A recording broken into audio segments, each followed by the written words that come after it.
I studied energy efficiency in college.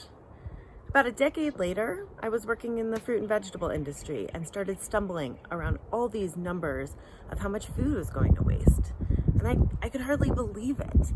It struck me that being efficient with our food is just as important, if not more, as being efficient with our energy. And now, yet another decade later, I'm still amazed by how much food goes to waste. 35% of the food in the US went uneaten or unsold in 2019, the latest year that we have data for. That's crazy. That's like walking out of the grocery store with 3 bags of food, dropping one in the parking lot, and not even bothering to pick it up. And it has enormous impacts, especially when you think of what it takes to grow and transport, cool and cook all that food and get it to our tables. The impacts are tremendous. We invest 14% of the fresh water in this country in growing food that never gets eaten. 18% of our cropland. And to add insult to injury, food is actually the #1 product going into landfills today. And if you care about climate change, you cannot talk about climate change without looking at this issue. The greenhouse gas footprint of food that goes to waste is equivalent to 4% of US greenhouse gas emissions in total. 4% may sound like a small number, but that's actually the same as 58 million cars worth of greenhouse gases. It's huge. And in fact, Project Drawdown, an organization that ranked 76 solutions to climate change, looked at food waste and found it to be the #1 solution to mitigating climate emissions. The volume of food is really insane. 80,000 tons of food never gets eaten. To give you a sense of that, it would take 3/4 of California's area, a farm that big, to grow all of that food. It would take as much water as Idaho and California use combined. And all that food would get grown, it would get loaded on trucks every 20 seconds, an entire truck throughout the year. And those trucks would drive around the country, except instead of driving to somewhere where we could get that food to our tables, they would drive straight to a landfill where the food would rot and produce methane, a powerful greenhouse gas, as they go. And it's not just environmental impacts that we're talking about here. We're talking about food. Food is delicious and it's nutritious, and there's a huge amount of nutrition that's going to waste at the same time. And it's really sad to have that happening alongside the food insecurity, especially after this pandemic, as food insecurity has risen. Feeding America now estimates that 1 in 6 people are considered food insecure. And it doesn't have to be that way. We have enough food to feed everyone now. It's complicated, but we can do it. And beyond that, there's an economic argument. The average American spends almost $500 a year on food they never eat. For a household of 4, that's $2,000. That's real money. And when you add it up across our entire society and the whole supply chain, there's over $400 billion worth of food going to waste, equivalent to about 2% of our GDP.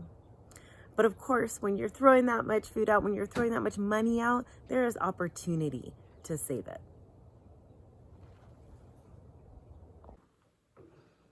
All of which is why it is so great that the American Climate Leadership Summit has chosen to include food waste as a topic, and why I'm thrilled to be speaking with you today. My name is Dana Gunders. I'm the executive director of an organization called ReFed. We are entirely focused on ending food loss and waste throughout the food system in the US. And we do that by focusing on advancing data-driven solutions.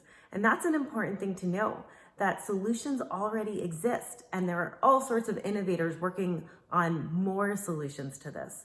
What we need now is for people to work together to make them happen. And by people, I mean funders, governments, businesses, nonprofit organizations. And we need voices in the community like yours, strong voices that are going to galvanize people around this issue and really help us take action.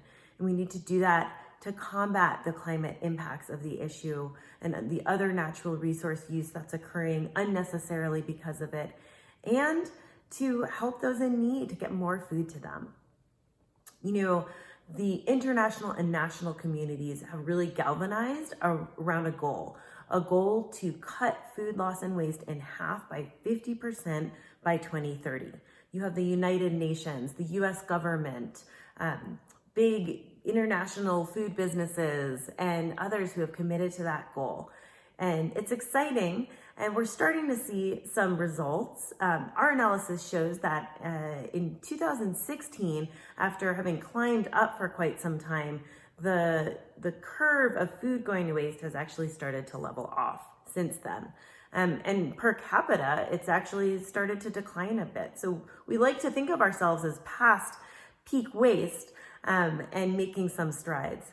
But the bad news is we are nowhere close to that 50% goal, and we need to massively accelerate our efforts around the issue if we're really going to make a dent in it.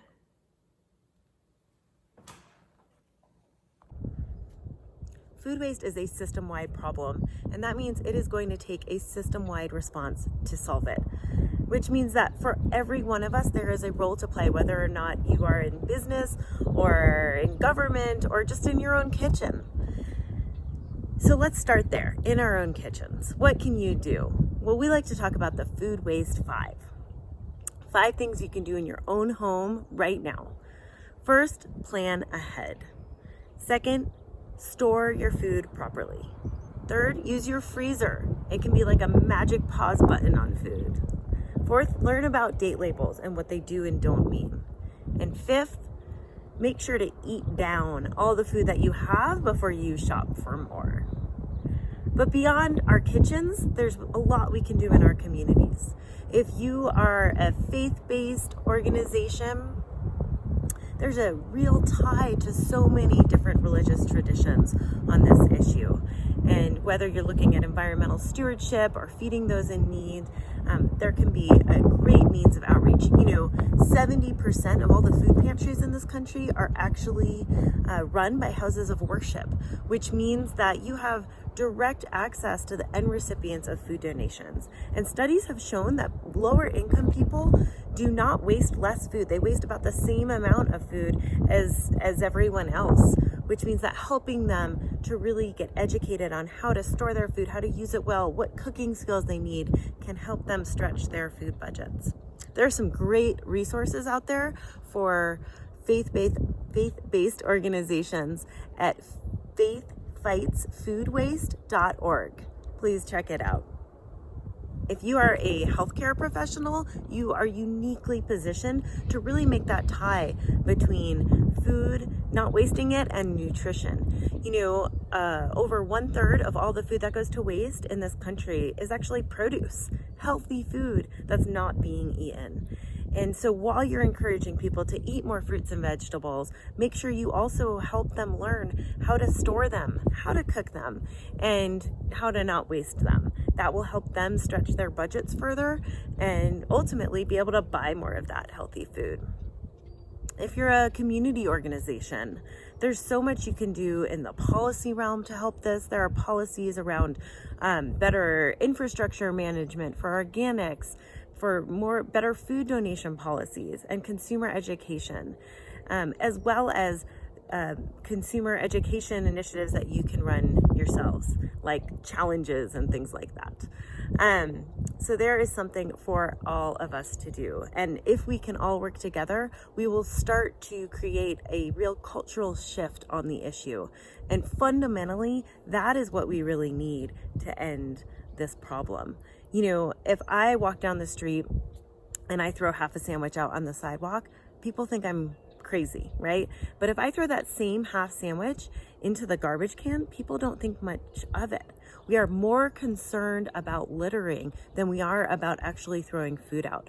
And it is currently socially acceptable to scrape plates and serve too much at a party and do all these things that lead to food going to waste. We need to turn that around with our culture, and it starts with us.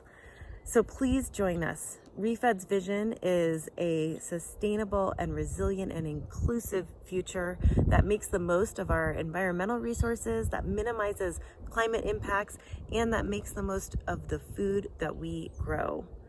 We would hope that you can all join us in that vision and to using all of our food to its highest and best use. Thank you so much. Bye-bye.